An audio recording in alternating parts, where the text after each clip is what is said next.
and we've got together for a discussion around the topic of, are you really going to do this for another year? So the you in that is the lawyer who's sitting in his office back from a really beautiful holiday.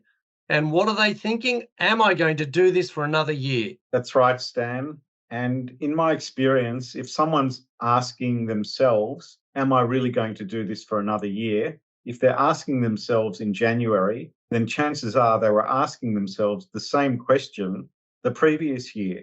And what happened? Well, the work started to come in February. The lawyer got busy. Before they knew it, end of the financial year was approaching, and the year just flew by. And here we are again at the beginning of a new calendar year, asking the same question: are we really going to do this for another year? So we're talking about this subject. I suppose that the question top of mind for lawyers is who are thinking, I can't do this for another year. I need to sell.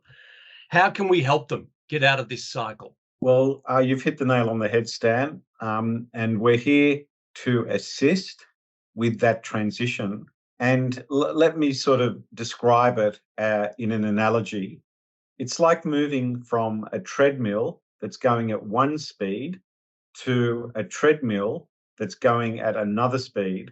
And that can be a very tricky step to take, from one moving treadmill to another moving treadmill. And that's often why a principal is not able to do it without assistance. And we've helped numerous principals take that step. It's a bit of a hop, skip, and a jump, but with our professional assistance, we can help them make that transition as smoothly as possible. So I suppose one of the fears that I've come across with principals who are selling is, what if I'm not needed when I sell my practice? Or even what if I'm needed too much when I sell my practice after a sale? So how can we help them with that? Well, in terms of not being needed, let me just describe this. The lawyer, the principal, is the most valuable person in the practice today. And they've been the most valuable person in the practice throughout the history of the practice. So they're the most valuable person today.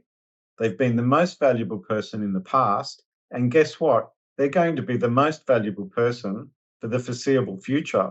So if a buyer or prospective buyer comes along and doesn't appreciate that, then in our professional opinion, that prospective buyer may not be the best buyer for that practice.